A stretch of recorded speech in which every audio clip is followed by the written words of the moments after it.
Now you're going to have to wait for set pieces, which is one of the other ways that really Polokwane City can handle Orlando Pirates.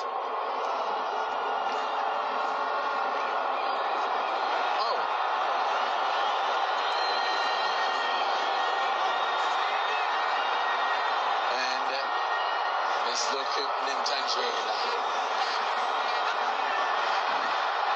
As a man went down there, they looked like there was a bit of contact.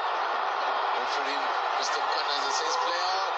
That's Maswanganye pulls the trigger. Tito Maswanganye.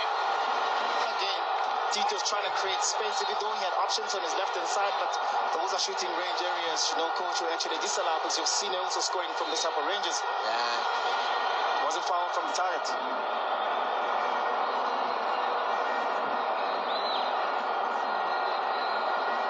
Yeah, the defenders not sticking to their task there.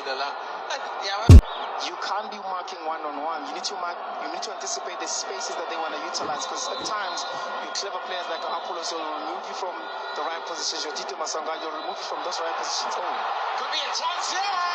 Chain was quick as a flash off his line. Read the danger and he bailed out his defense there. Dlamini unable to react quicker. 10 minutes to go to the break. Pirates still holding on to that lead, but all this possession, you really think that Pirates will need to be capitalizing a lot more on all this possession and the chances they've created, because there's still only one goal in it. Yeah, they're living dangerously there. Siema caught in possession. Yeah, he was caught by Dlamini, but bailed out by Chain. Yeah.